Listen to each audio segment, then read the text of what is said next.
Okay, cyber materials. So pag sinabi mong cyber materials, ito yung yung cryptographic material and cyber security materiality. So yun yung dalawa. Pag kinumbine mo yung pag yun daw yung cyber material, pwedeng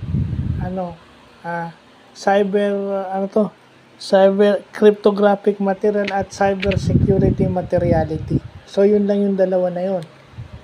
So next, since alam na natin yung cyber materials, iisa-isahin natin tong cyber security materiality at cryptographic material. Yung cryptographic material is anything, documents,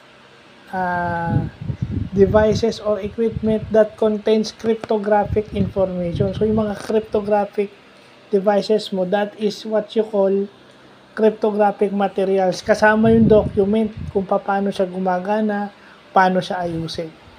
So, dito nakikita na natin yung importance ng document kasi yung iba, basta magaling ako sa cryptography, naaayos ko siya.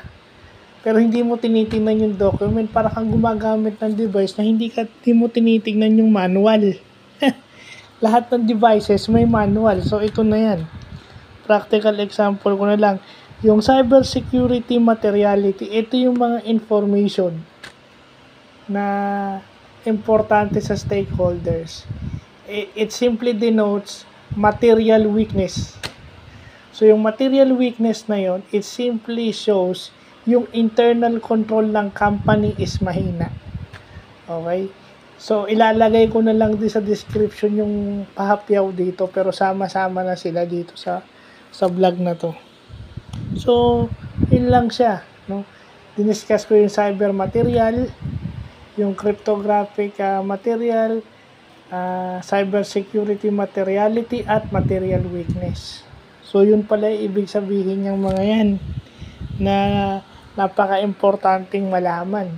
Kasi maaring sa industry, yung nasa industry, alam na nila to.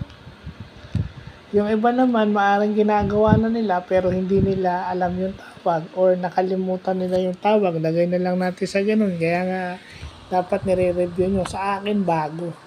Since wala naman ako sa industry, for vlog and educational purposes na lang to.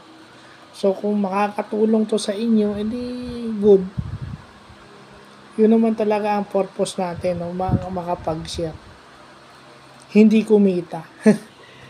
So, yun lang yung natin ngayong araw. At least, ngayong araw na to, may IT vlog tayo or computer science vlog. At saka syempre, yung material weakness, ilagay na natin sa business management o management vlog. So, yun lang po.